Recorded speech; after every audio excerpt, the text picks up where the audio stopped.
In the last quiet years of his life, BURT Lancaster carried a secret that almost no one suspected he possessed.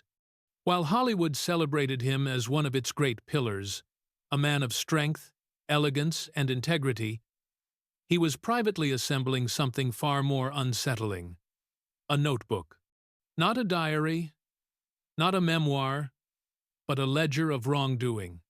14 names, 14 stories that, in Lancaster's eyes, exposed the rot beneath Hollywood's golden glow.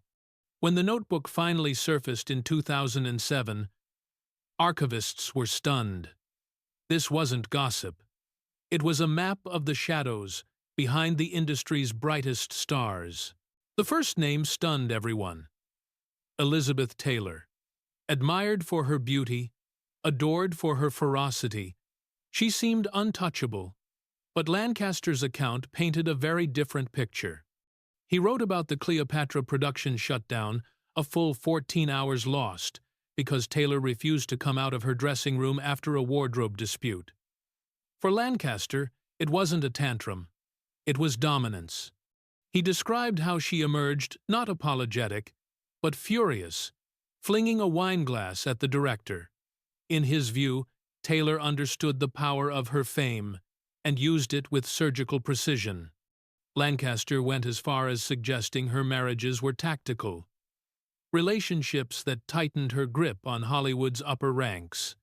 To him, she was the storm at the front of the list, because she embodied a truth he believed the industry never wanted acknowledged. Beauty could be as dangerous as authority. The second entry was colder, sharper. Kirk Douglas. Hollywood adored his on-screen courage. Lancaster's notes focused on something else entirely: control. He described Douglas as a man who guarded his status with brutal efficiency.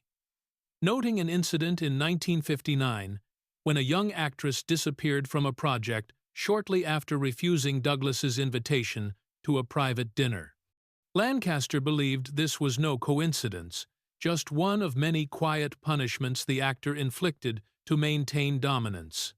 He also wrote that Douglas wielded favors and threats like currency, binding colleagues to him in ways that left them unable to speak out. His entry concludes with a haunting line: "He walked like a hero and ruled like a tyrant." Next came a name no one expected to see: Natalie Wood.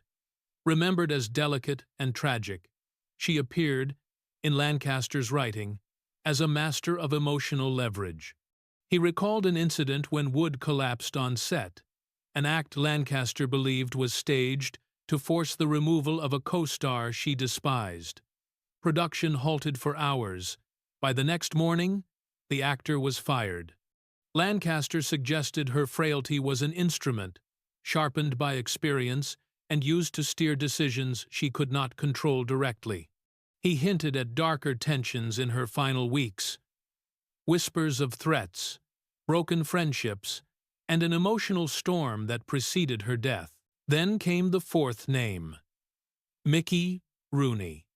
The smiling, hyperactive face of family entertainment appeared in Lancaster's notebook as someone far more sinister.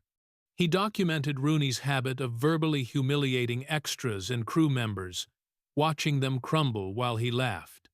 Lancaster also spoke of disturbing stories from Rooney's marriages, patterns of domination, fear, and emotional cruelty that the public never saw. The most chilling entry was reserved for Errol Flynn. Lancaster described him as charm wrapped around depravity, a man protected by wealth, adored by studios, and feared by those who crossed him. According to the notebook, Flynn's private gatherings were a world of excess, intimidation, and moral decay. Lancaster's final line in the notebook feels like a verdict on his entire generation: "The brightest legends cast the darkest shadows."